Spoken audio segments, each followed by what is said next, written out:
Hello friends आज का हमारा वीडियो का टॉपिक है which is more dangerous, voltage और करंट। ज्यादा खतरनाक क्या होता है, वोल्टेज या करंट? बड़ा ही बेसिक क्वेश्चन है। यदि आप इलेक्ट्रिकल फील्ड में वर्क करते हैं तो इसमें हमेशा हमें कंफ्यूजन होता है कि हमें शॉक वोल्टेज के कारण लगता है या करंट के कारण, या हमारी डेथ वोल्टेज के कारण होती है या करंट के कारण। तो आज के वीडियो में हम कुछ स्टैटिक्स देखने वाले हैं जिससे हमें क्लियर हो जाएगा कि हमें शॉक किसके कारण लगता है। तो चलिए वीडियो स्टार्ट करते हैं और सीखने की कोशिश करते हैं। सबसे पहले सपोज हमारे पास यह कोई पर्सन है। इस पर्सन को यदि हमें शॉक या बेसिकली देखा जाए जैसे हम यदि किल करना है तो किल करने के लिए हमारे पास यह एक पिस्टल है जो कि प्रेशर लगाने के लिए या फोर्स लगाने के लिए लाई गई। बेसिकली यह एक वोल्टेज सोर्स की तरह काम करने वाली है और इस पिस्टल में बेसिकली हम इस गोली को डालते हैं।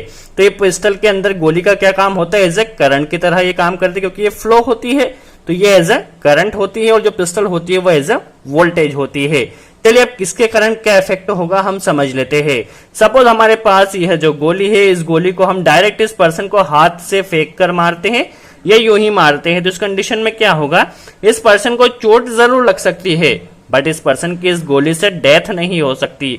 क्यों नहीं हो सकती? क्योंकि यहाँ पे बेसिकली देखा जाए तो इस पिस्टल में बेसिकली ये गोली में क्या है, करंट तो बहुत है क्योंकि करंट तो ये खुद है बट इसमें क्या है, कोई फोर्स नहीं है। फोर्स नहीं होने के कारण इस पर्सन की डेथ नहीं होगी। अब चलिए हम क्या करते हैं, इस गोली को लेकर हम इस पिस्टल में डाल लेते हैं। इस पिस्टल में डालने के बाद क्या होगा, देखिए अब यदि हम गोली मारेंगे इस पर्सन को तो इस पर्सन की क्या होगी, डेथ हो जाएगी 100%। ऐसा क्यों होगा, क्योंकि बेसिकली देखा जाए तो करंट के साथ यहाँ पे प्रॉपर फोर्स के साथ वोल्टेज आया है।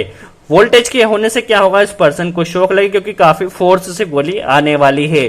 तो कुल मिलाकर यहाँ पर हमें यही समझ में आ रहा है, किसी भी पर्सन की डेथ तभी होगी जब वहां पे वोल्टेज भी हो और करंट भी हो। यदि वोल्टेज और करंट दोनों प्रॉपर अमाउंट में होगा तभी उसको शॉक लगेगा या उसकी डेथ होने वाली है। चलिए इसी तरह ही हम वोल्टेज का भी समझ लेते हैं। सपोज हमारे पास पिस्टल है बट हमारे पास गोली नहीं है, या हमारे पास काफी बड़ी पिस्टल है, या कोई हमारे पास तोप है बट उसके अंदर हमने गोली काफी छोटी डाली है। तो उस कंडीशन में क्या होगा, तो भी यदि हम इस तोप से बेसिकली यहाँ पे इस पर्सन को गोली मारते हैं तो भी उस पर्सन को कुछ नहीं होगा। क्यों कुछ नहीं होगा, क्योंकि वहां पे वोल्टेज बहुत ज्यादा है बट करंट काफी कम है तो भी उसको शॉक नहीं लगने वाला है, ये काफी कम शॉक लगने वाला है। तो कुल मिला के हमें यहाँ पर अभी तक यही समझ में आ रहा है, किसी भी पर्सन को यदि शॉक लगता है तो वह सिर्फ वोल्टेज के कारण भी नहीं लगता है और सिर्फ करंट के कारण भी नहीं लगता है। किसी को भी शॉक या डेथ उसकी तभी होगी जब वहां पे प्रॉपर वोल्टेज और प्रॉपर करंट होगा, तभी उसको शॉक लगने वाला है। और इतना ही नहीं, इसके अलावा हमारे पास एक और एस्पेक्ट होता है जो कि काफी इंपॉर्टेंट होता है, जो कि रेजिस्टेंस होता है, जो कि हमारी बॉडी में अलग अलग पोजीशंस पे अलग अलग रेजिस्टेंस होता है। हमारी बॉडी का जो ड्राई कंडीशन में रेजिस्टेंस होता है वो 1,00,000 ओहम होता है। यदि हमारी बॉडी सूखी कंडीशन में हो, ड्राई कंडीशन में हो, तो यदि वेट कंडीशन में या गीली कंडीशन में होगी तो उसका बेसिकली 1,000 ओहम जो रेजिस्टेंस होता है।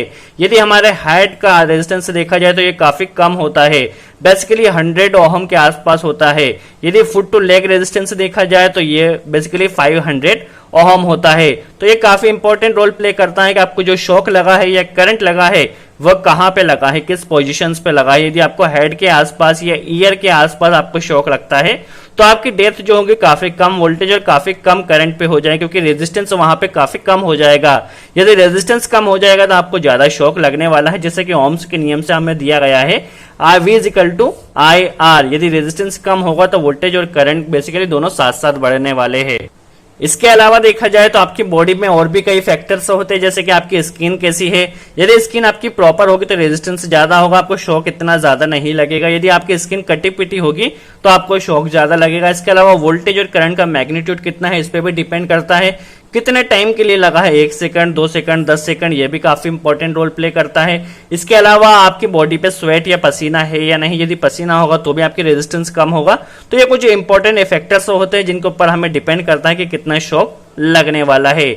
चलिए अब हम कुछ स्टैटिक्स समझ लेते हैं कि हमारी बॉडी कितना करंट सहन कर सकती है, कितना वोल्टेज सहन कर सकती है। उसके बाद हम हमारे टॉपिक पे आने वाले हैं जिससे हम क्लियरली पता चल जाएगा कि ज्यादा डेंजर क्या होता है। बेसिकली हमारी जो बॉडी होती है यदि उस बॉडी से 1 मिली एम्पेयर का करंट फ्लो होता है तो हमारी जो बॉडी होती है उसे बेयरली नोटिस कर सकती है, बस उसे पता चल सकता है कि हाँ हमारी जहाँ बॉडी में से कुछ करंट फ्लो हुआ है। यदि बेसिकली 16 मिली एम्पेयर उस बॉडी से करंट फ्लो होता है तो 60 मिली एम्पेयर करंट हमारी बॉडी जो होती है आसानी से झेल सकती है, उसे कोई प्रॉब्लम नहीं होने वाली है। यदि 20 मिली एम्पेयर हमारी बॉडी से करंट फ्लो होता है तो उस कुछ ऑर्गन्स को प्रॉब्लम हो सकती है या पैरालिसिस का डर भी हो सकता है। यदि 100 मिली एम्पेयर हमारी बॉडी से करंट फ्लो होता है तो क्या हो सकता है, हमारे जो कुछ धड़कने चलने में प्रॉब्लम आ सकती है। इसके अलावा देखा जाए तो हमारे कुछ ऑर्गन्स होते हैं वो काम करना बंद कर सकते हैं। और यदि 2 एम्पियर का करंट हमारी बॉडी से फ्लो होता है तो 2 एम्पियर का करंट फ्लो होने से क्या हो सकता है, हमें हार्ट अटैक भी आ सकता है और हमारे जो ऑर्गन्स होते हैं वो डैमेज भी हो सकते हैं। तो बेसिकली 2 एम्पियर पे हमारी काफी बॉडी को प्रॉब्लम हो सकती है। 1 मिली एम्पियर का जो शॉक होता है या करंट होता है उसे आसानी से बियर कर सकती है। वही यदि हम वोल्टेज के बारे में देखें तो यदि हमारे एसी वोल्टेज है तो 0 से लेकर 30 वोल्ट तक हमारी बॉडी होती है उसे आसानी से बियर कर सकती है, उसे कोई प्रॉब्लम नहीं होने वाली है। यदि 30 to 50 वोल्ट होगा तो हमारी बॉडी को प्रॉब्लम हो सकती है, कुछ ऑर्गन्स को दिक्कत हो सकती है। और यदि 50 वोल्ट से ज्यादा होगा तो हमारी डेथ भी हो सकती है, यदि 50 वोल्ट से ज्यादा का हमें शॉक लगता है तो चलिए अब हमारे टॉपिक पे आते हैं, ज्यादा डेंजर क्या होता है, वोल्टेज या करंट। तो जैसा कि हमने देखा कि हमारे पास वोल्टेज भी काफी इंपॉर्टेंट रोल प्ले करता है, करंट भी काफी इंपॉर्टेंट रोल प्ले करता है और रेजिस्टेंस भी काफी इंपॉर्टेंट रोल प्ले करता है कि रेजिस्टेंस कितना है। तो बेसिकली यदि हम कुल मिलाकर समझे और हमें किसी को आंसर देना हो तो ज्यादा डेंजर जो होता है वह वोल्टेज होता है। वोल्टेज क्यों होता है चलिए हम समझ लेते हैं। बेसिकली हमारी बॉडी से कितना भी करंट फ्लो हो जाए उससे कोई प्रॉब्लम नहीं होने वाली है जब तक उसके साथ वोल्टेज नहीं हो। जब तक वोल्टेज नहीं होगा हमारी बॉडी को कोई भी प्रॉब्लम नहीं होने वाली है। इसके अलावा जब हमारा वोल्टेज बढ़ता है या वोल्टेज बढ़ता है तो उस कंडीशन में हमारा शरीर का जो रेजिस्टेंस होता है वह कम होता है। शरीर का रेजिस्टेंस कम होने के कारण हमें जो शॉक लगता है वह ज्यादा लगता है। तो वोल्टेज काफी इंपॉर्टेंट रोल प्ले करता है। यदि हमारे शरीर में करंट कितना भी चला जाए बट वोल्टेज नहीं रहेगा तो हमें कोई प्रॉब्लम नहीं होने वाली है। बट यदि हमारे शरीर को वोल्टेज से शॉक लगता है तो उस कंडीशन में हमारी बॉडी को काफी ज्यादा प्रॉब्लम होने वाली है।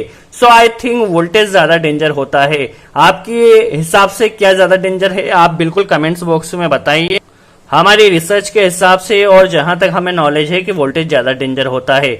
आपको क्या लगता है आप कमेंट्स बॉक्स में जरूर बताइए और फिर भी यदि कोई डाउट हो तो कमेंट्स बॉक्स में जरूर पूछिए, हम पूरी कोशिश करें उसका जवाब दे सके। और हाँ, कमेंट्स बॉक्स में जरूर बताएं आपके हिसाब से ज्यादा डेंजर क्या है। वैसे तो वोल्टेज ज्यादा डेंजर होता है। सो आज के लिए इतना ही। Thanks friends.